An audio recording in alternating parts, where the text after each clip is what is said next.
Hello guys, welcome to my YouTube channel Royal Malik Official. Myself Danish. In this video, we'll be discuss about benign prostatic hyperplasia या hypertrophy. तो let's start the video. क्या जानते हैं कि benign prostatic hyperplasia होता क्या है? Benign मतलब नॉन कैंसरस एंड prostatic मतलब prostate gland hyperplasia का मतलब होता है increase number of cell and size. तो देखते हैं क्या क्या होता है prostatic gland जो होता है एक benign prostate gland जो होता है एक मेल रिप्रोडक्टिव ऑर्गन है जो कि प्रोड्यूस करता है सीमेन एंड ट्रांसफर करता है स्पर्म को, जो कि प्रेजेंट रहता है हमारे जस्ट बिलो द यूरेथ्रा। अब इसकी डेफिनेशन क्या होती है? The benign prostatic hyperplasia is the medical condition इनमें जिसमें size and number of cell in prostate gland and enlarge the prostatic gland causing the narrowing compress the urethra called benign prostatic hyperplasia। क्या होता है कि benign prostatic hyperplasia is a medical condition है इनमें जिसमें क्या होता है इंक्रीज बढ़ जाता है size and number of cell. मतलब क्या होता है कि प्रोस्टेट ग्लैंड में सेल के नंबर साइज बढ़ जाता है एंड अनलार्ज हो जाते हैं प्रोस्टेट ग्लैंड, जो कि जिसके कारण क्या होता है कि हमारे जो अनलार्ज प्रोस्टेट ग्लैंड वो अनलार्ज हो जाती है causing the narrowing and compress the urethra. मतलब क्या होता है जो कॉज करता है कि जैसे हमारा जो है यूरेथ्रा जो है नैरो हो जाता है और कंप्रेस हो जाता है, जिसे हम बेनाइन प्रोस्टेटिक हाइपरप्लेसिया कहते हैं।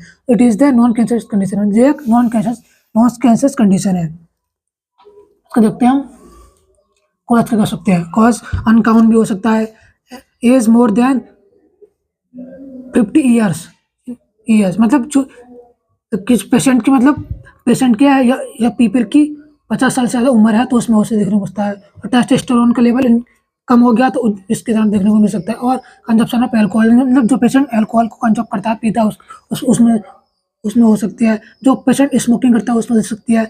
बैड लाइफ स्टाइल होगी मतलब जो अनहाइजीन तरीके से रहता है उसमें हो सकता है। जेनेटिक हो सकता है मतलब जो पेशेंट और किसी फैमिली में किसी मेंबर को पहले हुई है तो तुम्हें भी हो सकता है। अदर कंडीशन क्या होता है डायबिटिक हो सकती है, डायबिटिक के कारण भी हो सकता है। और हार्ट फेलियर हो सकता है। और हार्मोनल चेंज मतलब हार्मोन डिसबैलेंस हो रहा है, चेंज हो रहा है तो उसके कारण भी होगा।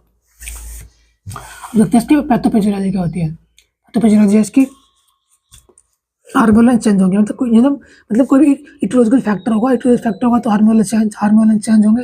और हार्मोनल चेंज होंगे तो एंड्रोजन मीडिएटेड ग्रोथ होगी तो सेलुलर प्रोलिफरेशन होगा। और तो फाइब्रोसिस होगा तो इन्फ्लामेशन होगा तो प्रोस्टेट ग्लैंड जो अनलार्जमेंट होगा। और अनलार्जमेंट होगा प्रोस्टेट ग्लैंड में तो जो हमारा यूरिनरी ऑब्स्ट्रक्शन होगा। मतलब ऑब्स्ट्रक्शन क्या होगा मतलब जो डिफरेंट उसको मतलब यूरिनेट करने में डिफिकल्टी होगी, ठीक है। हमारा जो ब्लड है वो डिस्फंक्शन हो जाएगा, नैरो हो रहा है हमारा नैरो अनकम्प्रेस हो रहा है तो मतलब जो ब्लैडर है वो डिस्फंक्शन हो जाएगा। देखते हैं इसके हम क्लिनिकल फीचर क्या हो सकते हैं इसके। मतलब सनेसोडम अर्लियर सनेसोडम क्या है इसका हेगिटेंसी होगी उससे ड्रिपिंग ऑफ यूरिन मतलब टॉयलेट को टपकना बूंद टपकना, ठीक है। नॉक्चुरल डायूरेसिस का मतलब नाइट में ज़्यादा मात्रा में टॉयलेट का आना, ठीक है। फ्रीक्वेंसी होगी और अर्जेंसी होगी। फटीग होगा उसको, एनोरेक्सिया होगा, लॉस ऑफ एपेटाइट होगा, ठीक है। नोजिया एंड वॉमिटिंग होगी उसको, एनीमिया होगा और एनीमिया के साथ और इमेचूरिया मतलब होता है कि ब्लड इन यूरिन, ठीक है। उसको एब्डोमिनल स्टेरिंग होगी मतलब डिस्कम्फर्ट होगा। और रेनल फेलियर भी हो सकता है और हाइड्रोनेफ्रोसिस भी होगा मतलब हाइड्रोनेफ्रोसिस भी हो सकता है उसे। उसके नेक्स्ट उसके डायग्नोस्टिक ओवल्यूशन क्या है मतलब उसके क्या हम डायग्नोस्ट कर सकते हैं उसका। हमको उसका हिस्ट्री कलेक्शन करेंगे एंड फिजिकल एग्जामिनेशन करेंगे, उसको यूरिन एनालिसिस करेंगे। यूरिन एनालिसिस इसलिए करेंगे कि यूरिन में कोई बैक्टीरिया प्रेजेंट तो नहीं है। हम एक्सरे करेंगे, एक्सरे इसलिए करेंगे को हम मतलब विजुलाइज करने के लिए प्रोस्टेट ग्लैंड को हम और अल्ट्रासाउंड करेंगे उसका। हम अनएबल टू इंसर्ट कैथेटर मतलब हम फोर्सफुली उसको कैथेटर इंसर्ट नहीं करेंगे, मतलब कैथेटर इंसर्ट हो रहा है नहीं हो रहा। Prostate specific antigen PCA check for the cancer of information मतलब हम उसको पीसीए करेंगे, पीसीए चेक करने के लिए कोई कैंसर तो नहीं है किसी प्रकार की इंफॉर्मेशन के लिए। उसका एमआरआई करेंगे उसका और साथ सिटी स्कैन भी करेंगे उसका।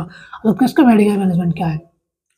मेडिकल मैनेजमेंट उसको हम टिमसो टिमोसूल टेमसोल टिमसोलोसिन रिपोर्ट करेंगे। क्यों? To treat the symptom of enlargement of thyroid gland, prostate gland.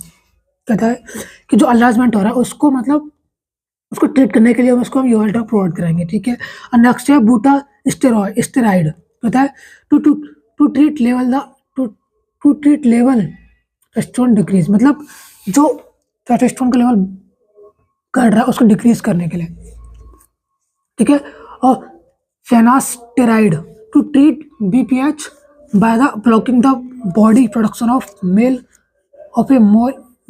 Hormone that cause the prostate to enlarge. मतलब क्या होता है, हम उसको ड्रग प्रोवाइड कराएंगे टू ट्रीट करने के लिए बीपीएच जो कि ब्लॉकेज हो रहा है body production of male hormone का, दैट जो कॉज कर रहा है प्रोस्टेट को अनलार्ज करने का, ठीक है। नेक्स्ट है उसको हम कोलिनर्जिक ड्रग हम उसको कोलिनर्जिक ड्रग प्रोवाइड कराएंगे जैसे कि बेथेनाकोल ड्रग प्रोवाइड कराएंगे उसको। तो सर्जिकल मैनेजमेंट क्या है उसका?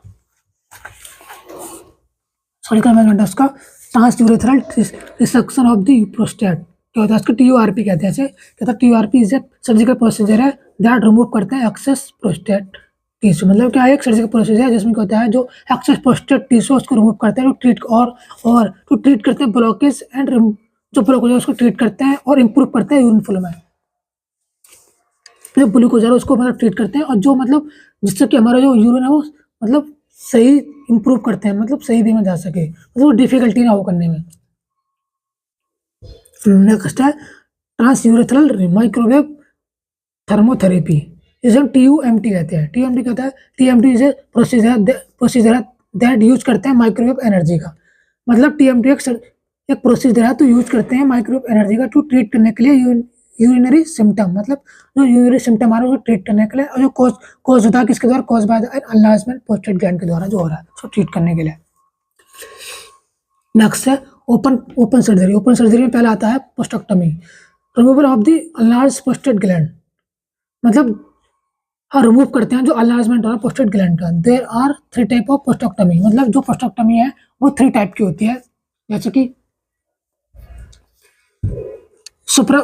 सुप्रापुबिक prostatectomy, removal of the large prostate gland through an incision of the pubic bone. क्या होता है कि ये सुप्रापुबिक पोस्टेक्टमी है सर्जिकल प्रोसीजर है जिसमें क्या होता है कि हम जो अनलार्ज प्रोस्टेट ग्लैंड है उसको मतलब उसको रिमूव करते हैं किसके द्वारा, एक इंसिजन करते हैं कहाँ, पुबिक बोन के ऊपर, तब जिसके द्वारा हम जो प्रोस्टेट ग्लैंड जो अनलार्जमेंट है उसको रिमूव कर देते हैं, ठीक है। नेक्स्ट है रेट्रोपुबिक पोस्टेक्टमी। क्या होता है, removal of the large prostate gland through an incision behind the pubic bone. क्या होता है कि रेट्रोपुबिक पोस्टेक्टमी एक सर्जिकल प्रोसीजर जिसमें क्या होता है कि हम पुबिक बोन के पीछे एक इंसिजन करते हैं जिसके द्वारा हम जो अनलार्जमेंट हो रहा है प्रोस्टेट ग्लैंड का उसको रिमूव कर देते हैं, ठीक है। देखते हैं नेक्स्ट क्या है।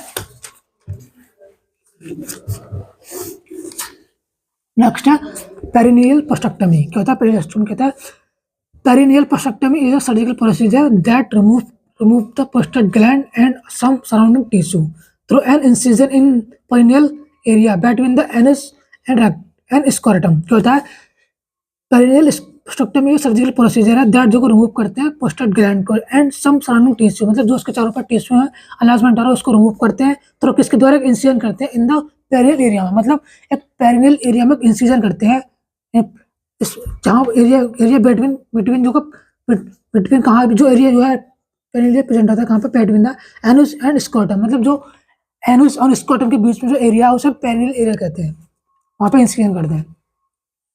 तो इसका नर्सिंग मैनेजमेंट क्या है इसका, a nurse must give anticholinergic drug, मतलब नर्स को मतलब एंटीकोलिनर्जिक ड्रग प्रोवाइड कर सकता है।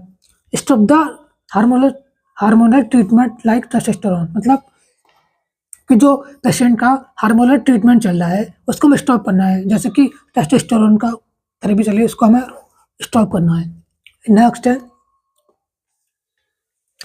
कि monitoring weight of the patient, मतलब हमें पेशेंट का हमें वेट मॉनिटर करना है, मतलब कितना पेशेंट का। और देखो maintaining the input and output chart of the patient का मतलब जो हमारा पेशेंट का है, पेशेंट का input and output chart maintain करना है। Thank you. तो कैसी लगी हमारी वीडियो आपको, और अच्छी लगी हो तो प्लीज़ हमारी वीडियो को शेयर करें, सब्सक्राइब करें प्लीज़।